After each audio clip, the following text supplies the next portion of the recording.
آخری تشہد میں التحیات اور درود ابراہیمی کے بعد کئی ایک دعائیں اللہ کے رسول صلی اللہ علیہ وسلم سے پڑھنا ثابت ہے۔ اللہ کے رسول صلی اللہ علیہ وسلم نے کئی ایک دعاؤں کو پڑھنے کا حکم دیا ہے۔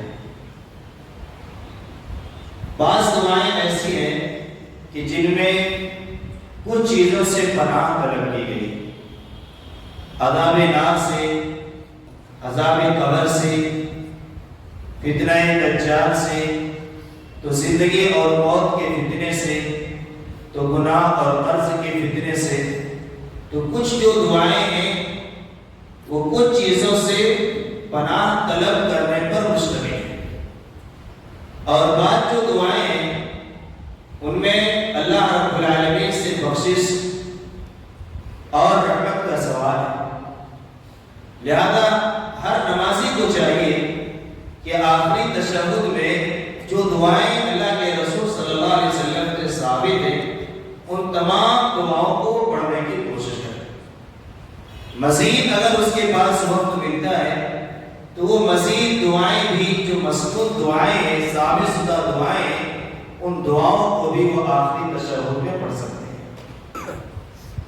حدیث کی راویہ ہیں اما عائشہ صدیقہ رضی اللہ تعالی عنہا بیان کرتی ہیں کہ اللہ کے رسول صلی اللہ علیہ وسلم نماز میں یہ دعا کیا کرتے تھے، اللہم انی اعوذ بک من عذاب القبر، اے اللہ میں عذاب قبر سے تیری پناہ طلب کرتا ہوں، وَأَعُوذُ بِكَ مِن فِتْنَةِ الْمَسِيحِ الدَّجَّالِ، اور مسیح دجال کے فتنے سے تیری پناہ طلب کرتا ہوں،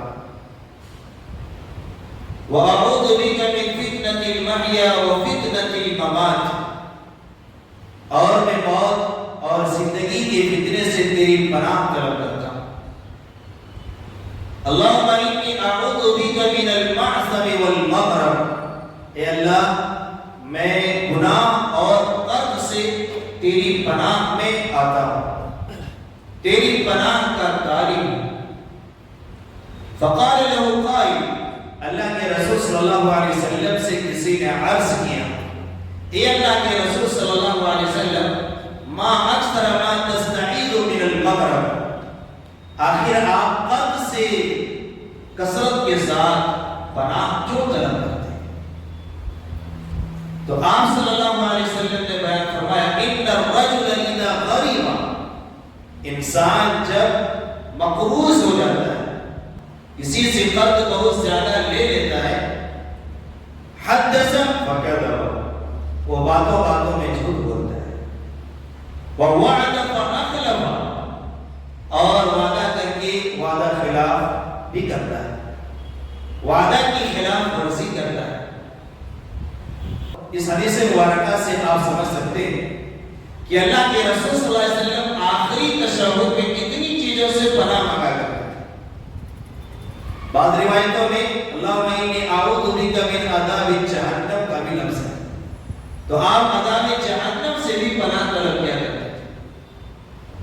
اور اس حدیث میں جس کے بارے میں عرض کرنے والے نے نبی اکرم صلی اللہ علیہ وسلم سے عرض کیا کہ اللہ کے رسول آخر آپ کثرت سے قرض سے پناہ کیوں طلب کرتے ہیں؟ قرض لینا کوئی معیوب بات نہیں، قرض لینا یہ ایک جائز عمل ہے، شریعت کے خلاف نہیں ہے قرض لینا اور دینا۔ شریعت نے ہمیں اور آپ کو سود سے روکنے کے لیے قرض کو جائز کرا ہے۔ باقاعدہ قرآن کریم میں سورۃ البقرہ کے اندر جو سب سے بڑی آیت ہے، یا آپ یوں کہہ لیجیے پورے قرآن میں جو سب سے بڑی آیت ہے وہ آیت دین ہے، قرض سے متعلق ہے۔ آیت دین سے کہا جاتا ہے قرض کا لین دین کا مسئلہ کیا ہے، کیا نہیں ہے، اور اس کا کیا طریقہ صحیح ہے، کس طرح سے قرض کا لین دین کرنا چاہیے، گواہ ہو، لکھت طور پر ہو، یہ ساری تفصیل اس آیت کریمہ میں بیان کی ہے۔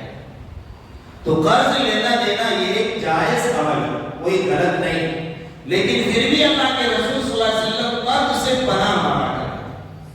اسے پتہ ہی چلا کہ گرچہ یہ ایک جائز عمل ہے لیکن انسان کوشش کرے کہ وہ قرض لینے سے بچے.